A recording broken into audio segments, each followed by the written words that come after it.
Et oui, on va parler d'un roman historique. C'est votre second roman, Paul Dodin-Claveau. Bienvenue sur notre plateau de Grand Lille TV. Merci, bonjour. Bonjour, Les Escapés. C'est le nom de votre livre, second roman, je le disais, paru aux éditions Sutton.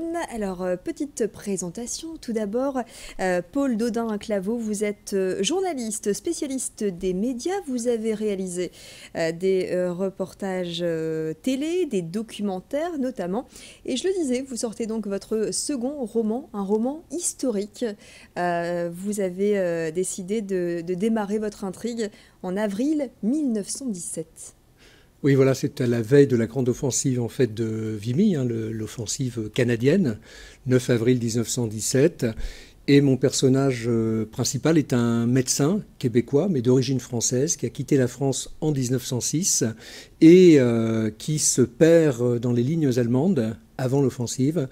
Et il va se retrouver nez à nez avec un tireur allemand, Hermann Kruger. Et en fait, les deux hommes, alors Hermann Kruger est blessé, il a été victime d'une attaque au gaz, ce qui fait qu'il était aveugle. Et les deux hommes se reconnaissent parce qu'en fait, ils ont participé ensemble au secours pendant la catastrophe minière de Courrières, 11 ans plus tôt. En Donc 1906. 1906, tout à fait, oui, oui. Donc ils se connaissent, ces deux hommes, l'un québécois, l'autre allemand. Ils sont amis, rivaux, comment ça se passe? Les deux, en fait, ils étaient donc amis effectivement pendant tout le déroulement de cette catastrophe et des secours à Courrières en 1906. Et en même temps, ils étaient rivaux puisqu'ils étaient amoureux de la même femme dont le mari avait disparu dans la catastrophe. Cette femme, c'est Isabelle. Oui. Comment ça se passe avec Isabelle? Alors Isabelle a perdu son mari a disparu pendant la catastrophe. On ne sait pas ce qu'il est devenu. Évidemment, nous lecteurs, on le sait au fur et à mesure du roman. Mais en même temps, c'est l'occasion, au travers de ces deux histoires, de revivre non seulement tout le déroulement de cette catastrophe, mais aussi les préparatifs de cette grande offensive de Vimy.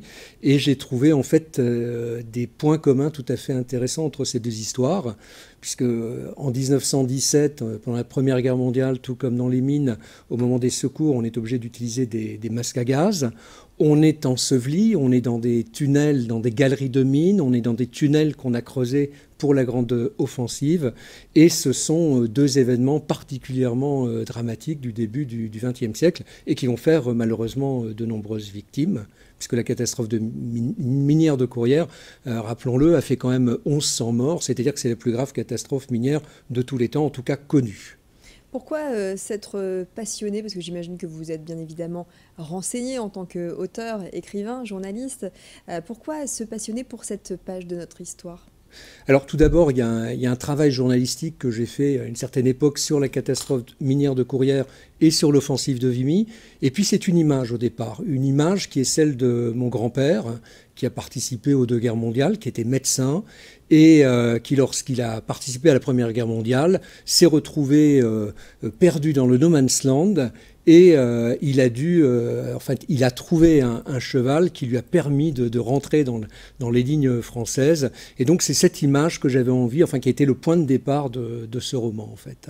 D'accord, très bien. En tout cas, Les Escapés, si vous voulez découvrir ce roman historique, c'est signé Paul Dodin-Claveau aux éditions Sutton, un livre donc à découvrir. Merci beaucoup, Paul Dodin-Claveau, de nous avoir éclairé sur votre second ouvrage. Merci à vous.